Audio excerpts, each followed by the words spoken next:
Olá, meu nome é Fabrício Gomes, esse é o canal Direita Casca Grossa, fala aqui do estado de Massachusetts, nos Estados Unidos.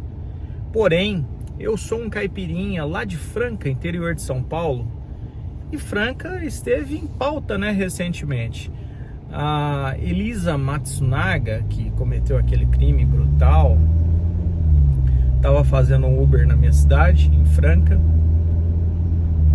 E eu quero comentar um pouco sobre isso também, apesar de já estar meio que o assunto meio que já batido, mas eu quero fazer um comentário sobre isso. Então, roda a vinheta.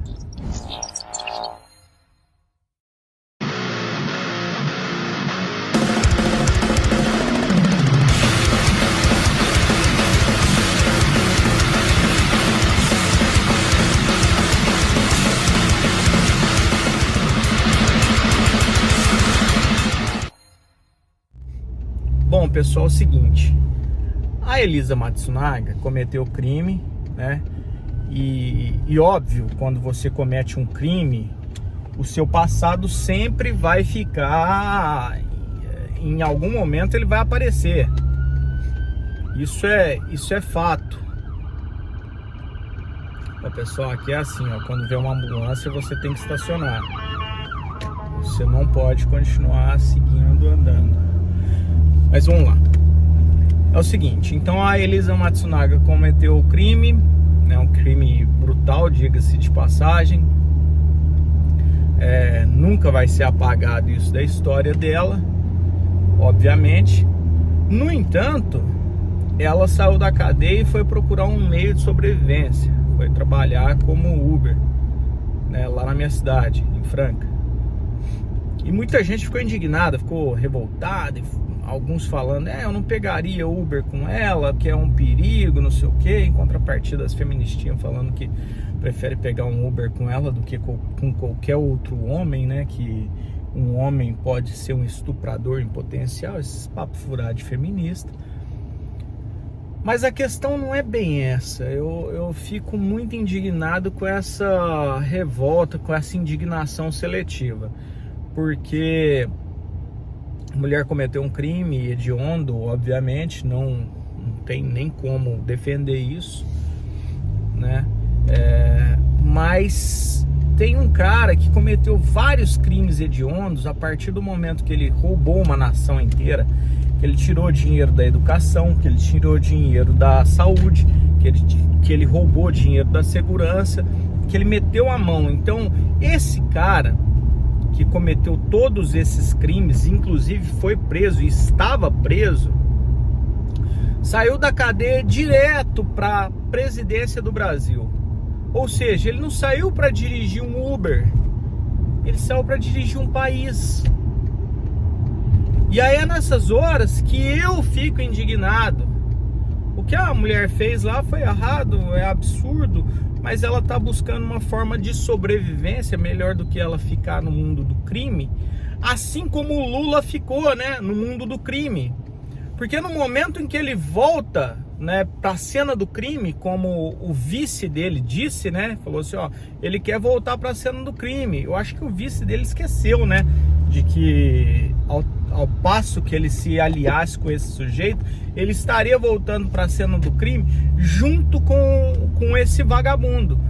Mas a questão é essa: o cara saiu da cadeia não para dirigir um Uber, como eu tô falando, não para ter um meio de sobrevivência, digamos que honesto, onde ele vai buscar o seu sustento, mas ele foi direto para a presidência, ou seja, ele foi para dar continuidade na vida criminosa que ele sempre teve. Esse cara não se redimiu dos erros que ele cometeu, ele não se redimiu das atitudes malditas que ele teve, de querer enfiar a mão mesmo, literalmente, de tirar o dinheiro do cidadão, de tirar o bem-estar do cidadão brasileiro, de roubar tudo que ele podia, E como eu disse, quando você faz isso, quando você é um corrupto, você mata pessoas, você comete crime, na minha opinião, hediondo. E esse cara, ele tá na presidência, ele não está sendo tratado como ele deveria, como um criminoso. Ele está sendo tratado como um presidente. Então, na minha cidade franca, onde a Elisa Matsunaga estava dirigindo o Uber, seja lá como for, não me importa. Se ela está fazendo isso para poder sobreviver e ter uma fonte de renda honesta, que seja. Eu prefiro que seja assim, prefiro que ela trabalhe e se sustente, do que ela se tornar uma subcelebridade, igual aquela menina que matou os pais lá, eu esqueci o nome daquela lourinha lá que induziu o namorado e o cunhado a matar os pais, que é uma criminosa da pior espécie possível e que de certo modo virou uma subcelebridade. É bem seguida nas redes sociais aí, pelo que eu sei. Eu nunca vi, nunca fui atrás. É um tipo de pessoa que eu não faço questão de saber nada, né, sobre ela. Mas é isso. Então eu prefiro que a Elisa vá lá, trabalhe, faça, né, o que ela achar que deva fazer para poder levar o sustento para dentro da sua casa. No entanto, o Luizinho Nove Dedos, que é um criminoso de alta periculosidade, um bandido, né, que não tem conserto, ele assumiu a presidência do Brasil de uma forma escusa, de uma forma estranha, de uma forma, no mínimo, questionável, e que nós não podemos questionar, porque existe um homenzinho desprovido de cabelo que o colocou lá, que o enfiou lá dentro da presidência. Essa é a verdade. Ninguém fala porque todo mundo tem medo desse cidadão, mas esse cara não passa de um homenzinho covarde, como um covarde com uma arma apontada na nuca de um povo de joelho. Esse homenzinho, esse skinhead de toga, ele se assemelha muito aos soldados nazistas que executavam os judeus na trairagem. O cara às vezes estava lá no seu canto, lá escravo, lá trabalhando, o cara de longe dava um tiro só para ver o judeu cair. Basicamente, esse skinhead de toga fez isso com o Brasil ao enfiar esse vagabundo de volta na presidência. Então você que está aí do outro lado, que tem essa indignação seletiva, pare e pense por um minuto. Por um minuto. Uma pessoa que comete crimes, e que, óbvio, no Brasil é diferente. Se fosse nos Estados Unidos, a Elisa ia ficar presa perpetuamente ou até pegaria uma pena de morte. Mas, no entanto, no Brasil é diferente. A pessoa cumpre a sua pena da forma que é, porcamente cumpre a pena ali. Eu não sei muito bem a respeito disso, mas depois ela é devolvida para as ruas, né, do nosso Brasil, e aí ele precisa buscar um meio de vida. É melhor do que ele continuar na criminalidade, que é o que acontece com muitos dos bandidos que saem da cadeia. Porque saem da cadeia, não quer trabalhar porque o cara é vagabundo mesmo, já nasceu vagabundo e quer continuar sendo vagabundo pro resto da vida. A gente tem o exemplo aí do presidente do Brasil, né, que saiu da cadeia e voltou para a cena do crime. E ele voltou junto com um cara que apontou isso, que ele queria fazer isso. O cara mostrou, falou, ó, ele quer voltar para a cena do crime.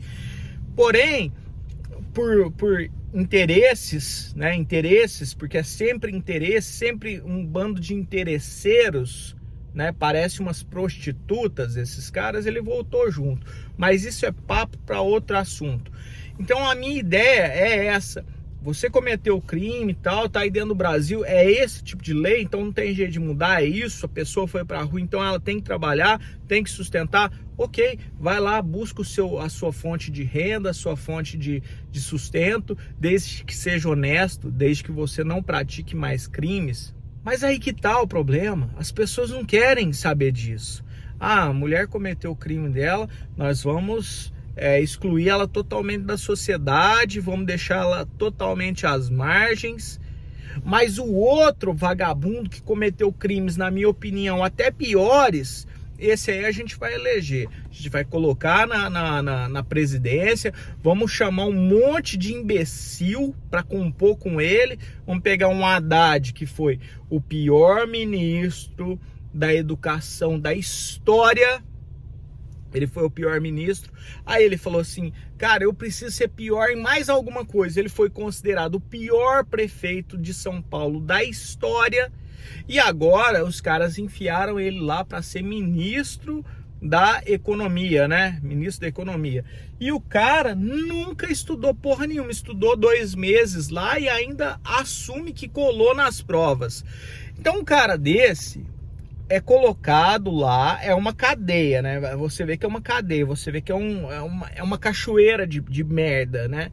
Começa aqui com o homenzinho, o skinhead de toga, o covarde com uma arma na mão apontada para a nuca do povo, que coloca um presidiário na presidência do Brasil. Aí esse presidiário vai e joga os seus ramos ali, né? Ele ramifica as merdas todas, porque não é só ele que vai fazer merda. Então ele tem que pôr merda para todos os lugares. Aí ele põe um idiota, um imbecil daquele no Ministério da Economia, que não sabe merda nenhuma de economia. Coloca uma mulher para falar de cultura, que não entende merda nenhuma de cultura. Tanto é que nos discursos precisa de outra pessoa falar por ela. E assim por diante, é um show de horrores. É um show de horrores. E as pessoas parecem estarem anestesiadas, sabe? Aceitando a coisa assim de uma forma passiva, de uma forma até boboca, né? É incrível como que aquele cara fala merda. Aí eu tô falando novamente do Luizinho 9 Dedos, e fala merda, que recentemente falou que as pessoas que estão passando fome é porque tem gente comendo demais. Aí eu até vou concordar um pouco, viu, o Luizinho 9 Dedos? Vou até concordar um pouco. Tem um ministro seu aí que a gente vê que ele tá comendo demais. Inclusive aquele jantar que o PT fez, que custou 20 mil reais por cabeça, eu acredito que aquele ministro seu comeu 40 mil em comida. Ah, eu não tenho nem dúvida disso. E tem um detalhe, Lula. Sabe por que tem gente passando fome no Brasil? Não é só porque tem gente comendo demais, não. É porque tem gente roubando demais. Porque tem gente que, meteu a mão no Brasil durante o primeiro mandato, segundo mandato, depois o mandato da anta, né? Colocou uma anta lá por 2 mandatos. E aí meteu a mão no dinheiro brasileiro, roubou do povo brasileiro, tirou tudo o que podia do povo brasileiro, dignidade, saúde, educação, segurança, tudo, tirou tudo, até a justiça. Deixou as pessoas na miséria. Então, o senhor Luizinho 9 Dedos, vulgo Luizinho 9 Dedos, bandido tem alcunha de bandido, né? Então é Luizinho 9 Dedos. Ô Luizinho 9 Dedos, nesse ponto você tem razão. Tem gente passando fome porque tem gente comendo demais. Mas quando eu digo comendo demais metendo a mão, né, no dinheirinho, roubando o dinheiro do povo, roubando o dinheiro do pobre. Então nesse ponto você tem razão, nesse ponto você tá certo. E um dos que está comendo o dinheiro, né, enfiando o dinheiro no rabo, é você mesmo, seu bandido. E agora, ele fala mais besteiras, né? A campanha dele foi baseada em cima de picanha, de papo furado de picanha. Teve gente que comprou essa narrativa, teve gente que foi num discurso dele aí ficou, eu quero picanha. O pessoal não entendeu que era picanha metafórica, não era literal, não era picanha de carne. Era uma picanhona assim, que ia entrar bem lá dentro, bem lá no fundo do povo. E aí, essa picanha veio em aumento de gasolina, em aumento de impostos, em tributação de outras coisas, como os jogos de videogame aí, a molecada que gosta de jogos de videogame aí, né, e tava falando mal do Bolsonaro e não sei o que e tal, agora aguenta, toma aqui a picanha, ó a picanha que vocês estão tomando aqui, ó, uma picanha bem atochada, essa picanha ela não vai entrar pela boca, ela vai sair pela garganta de vocês.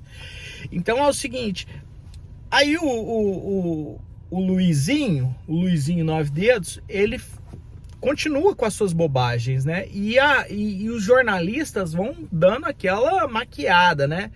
pessoal, na época do Bolsonaro, fala, tem matéria, né? Eu vou pôr até um trecho aí do Pânico comentando, né? Olha isso, que absurdo. Eu gosto do consórcio, da maneira como eles dão a notícia. Temos aí a notícia? Que beleza. Samidana lá. Por exemplo, o G1, na época do Bolsonaro, vocês se lembram bem, faz tanto tempo assim. Vem falar que você já esqueceu. Recente. Como teve o aumento dos preços, eles falavam, efeito cascata. Entenda como a disparada de preços dos combustíveis afeta também quem não tem carro. Beleza. Agora, na época de barba, cobrar imposto da gasolina é o melhor do ponto de vista social, fiscal e ambiental. Os caras enfiaram o ambiental ainda pra dar o ambiental só pra rimar. Meu Deus do céu. Ou seja... Então vocês viram que os jornalistas, eles estão fazendo de tudo para parecer que esse governo é bom e que o governo anterior é que era o malvado, é que era o errado, que era o corrupto. O Lula está dizendo que os idosos precisam levantar a bunda do sofá e ir fazer caminhada, sair para comprar pão, andar meia hora de pé para economizar gasolina. Olha o nível desse sujeito. E aí vem os jornalistas falar que aumento de gasolina é o melhor dos mundos, né, para o pobre. É a forma mais social, democrática, sei lá o caralho que esses caras querem dizer com isso. É absurdo quando nós vemos um bandido como esse aí que saiu da cadeia e foi enfiado na presidência do Brasil por conta de outros bandidos que queriam ele lá para continuar as mamatas, para continuar os esquemas, para continuar as malandragens todas que nós vemos acontecer no Brasil. Então, o vídeo que eu tô fazendo é de revolta total, porque eu vejo essa indignação seletiva, né? Fulano cometeu um crime, foi muito noticiado, a mídia divulgou muito, tornou uma coisa assim até popularesca, né? Assuntos comentados em mesas de boteco. Mas os crimes do vagabundo, os crimes do pilantra, do 9 dedos cachaceiro, ninguém quer falar nada. E nós, que somos a maioria, os conservadores, nós somos a maioria e todo mundo sabe disso. Quando a gente tenta falar e se opor a esse tipo de gente, nós é que somos considerados como os errados, nós somos considerados os radicais. Você pega as tiazinhas do Zap lá, que foram presas lá, aquele absurdo lá por causa daqueles vagabundos dos militares lá, daqueles satanistas do caralho, né? Daqueles generais melancia, porque isso é a verdade. São globalistas, são pessoas envolvidas com a mais alta sujeira que existe. São esses militares do Brasil, viu? Que vocês queriam colocar lá, achando que eles eram patriotas e que eles iam defender os interesses do povo. Muito pelo contrário, eles são, na grande maioria, uma espécie de chavistas aí. Eles são bem bolivarianos, isso é que é a verdade. Assim como o Chaves, que era um militar, assumiu a presidência da Venezuela na base de um golpe, tomou, se tornou o presidente lá e um ditador, os militares aqui, se eles fizessem alguma coisa, seria nesse nível. Eles não são conservadores, não são de direita. Tirem isso da cabeça de vocês. E aí as velhinhas que foram presas lá por causa desses vagabundos, por terem confiado nesses pilantras, essas senhoras são consideradas terroristas, são consideradas extremamente perigosas por um careca, um cabeça de ovo, um skinhead de toga, o homenzinho covarde com a arma na mão. Elas são consideradas perigosas por esse cara. Mas o vagabundo que ele enfiou lá na presidência, esse que é o perigo para o Brasil. Mas esse aí, a mídia não fala nada, os jornalistas todos quietinhos, todos defendendo, e o pilantra, careca, desprovido de cabelo, né, o calvo, não é da Campari, né, dos vinhos, esse calvo aí de toga, ele é o calvo dos vinhos premiados, o calvo das lagostas, o calvo das lagostas e dos vinhos premiados, esse cara aí sim é um verdadeiro ditador, esse cara é um verdadeiro bandido, e é esse cara aí que colocou esse presidiário na presidência do Brasil. E você que tá aí do outro lado, indignado porque uma pessoa tá trabalhando de Uber. Não me importa se ela tá trabalhando de Uber, se ela tá trabalhando de faxineira, se ela tá trabalhando do que seja.